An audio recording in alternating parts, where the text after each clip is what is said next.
Assalamualaikum warahmatullahi wabarakatuh. Salam sejahtera anak-anakku yang hebat. Di sini kita kembali membahas bab 5 garis dan sudut. Kita bahas 5.2 kedudukan dua garis. Setelah kalian melihat video pembelajaran ini, diharapkan dapat mengidentifikasi kedudukan dua garis. Apakah sejajar, berimpit, atau berpotongan. Contoh kontekstual kesejajaran. Pemasangan rel kereta api. Kemudian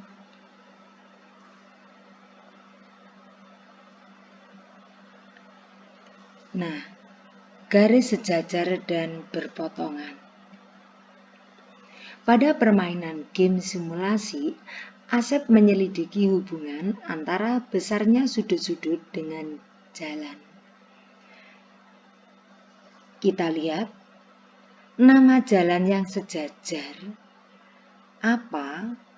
Nah, kita lihat di sini ada Jalan Sumatera dan Jalan Bali sejajar. Kemudian nama jalan yang saling berpotongan adalah pertama adalah Jalan Papua dengan Jalan Bali, kemudian ini Jalan Papua dengan Jalan Sumatera. Sekarang dari contoh ini kita bisa menyimpulkan ciri-ciri dua garis sejajar dan garis berpotongan. Ciri dua garis sejajar adalah jika kedua garis itu diperpanjang, maka tidak akan bertemu. Dengan singkat, ciri dua garis sejajar adalah jika diperpanjang tidak akan bertemu. Sedangkan ciri dua garis berpotongan adalah jika diperpanjang akan bertemu di satu titik. Satu titik itu namanya titik potong. Garis berimpit. Perhatikan jarum jam pada pukul 12. Jarum panjang di angka 12, jarum pendek di angka 12 juga. Nah, jarum panjang dan jarum pendek ini disebut sebagai berimpit.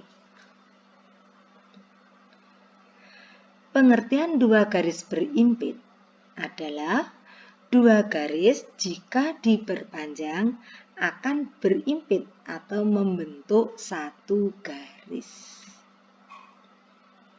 Perhatikan garis A dan garis B. Nah, A dan B ini dikatakan berimpit dengan garis B. Kesimpulannya, kedudukan dua garis ada tiga kemungkinan, yaitu sejajar, berpotongan, dan berimpit. Sekarang bagaimana jika dua garis dipotong oleh sebuah garis? Garis L sejajar dengan garis M dipotong oleh garis G. Maka kita akan memperoleh hubungan antar sudut yang bertolak belakang. Sudut yang bertolak belakang itu adalah sudut A dengan A1 dengan A3. Maka besar sudutnya adalah sama. Kemudian sudut A2 dengan sudut A4.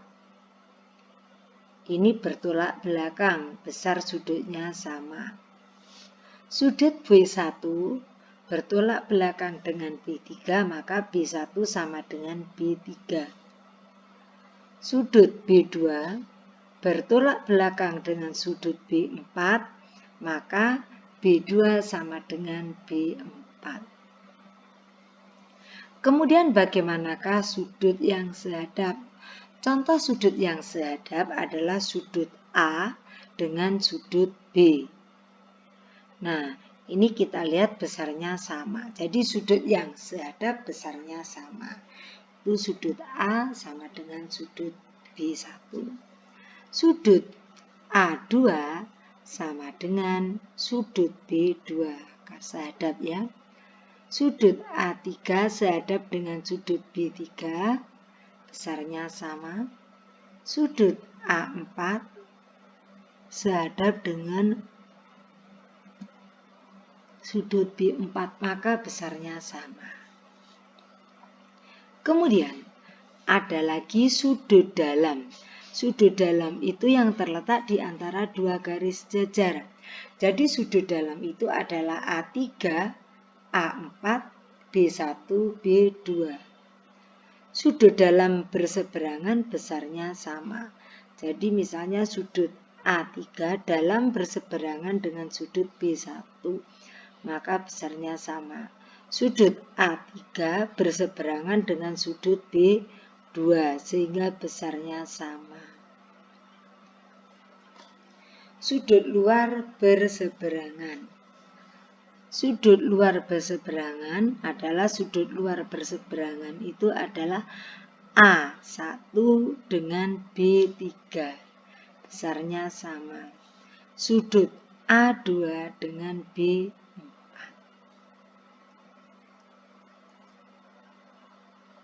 Sudut dalam sepihak.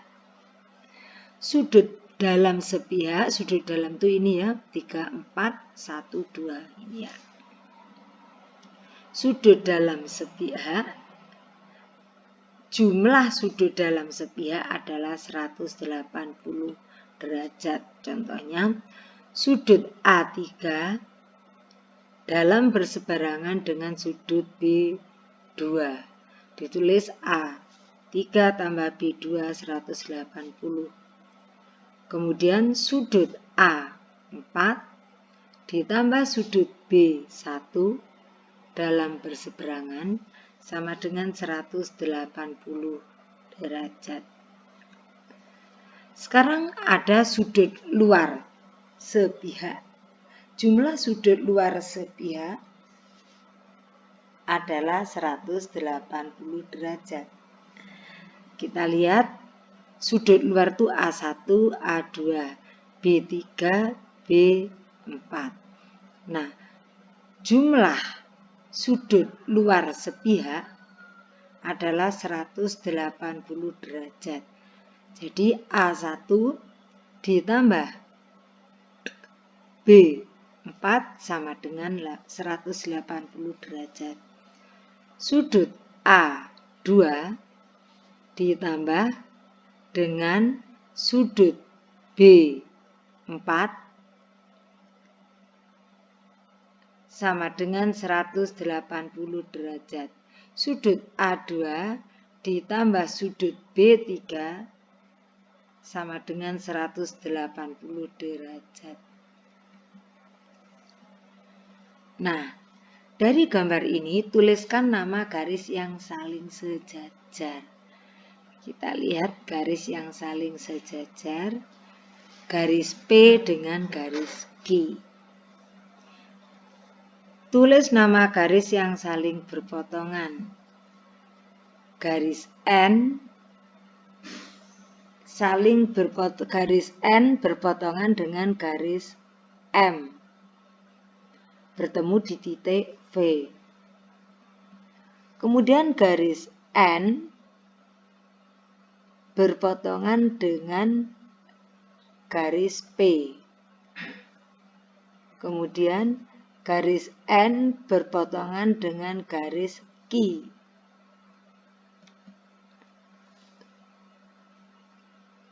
Garis M dengan garis M.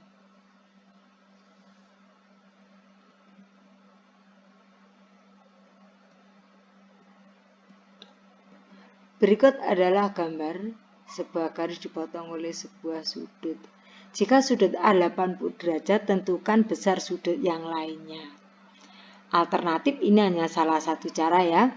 Sudut A 80 derajat.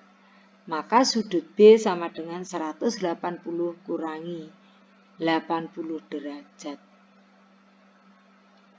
Sudut B sama dengan 100 derajat. Sekarang kita lihat lagi dengan sudut C. Sudut C sama dengan sudut A sama dengan 80 derajat karena apa? Bertolak belakang. Sudut D sama dengan sudut B sama dengan 100 derajat karena bertolak belakang. Sudut E sama dengan sudut A sama dengan 80 derajat. Sudut F sama dengan sudut B karena sehadap.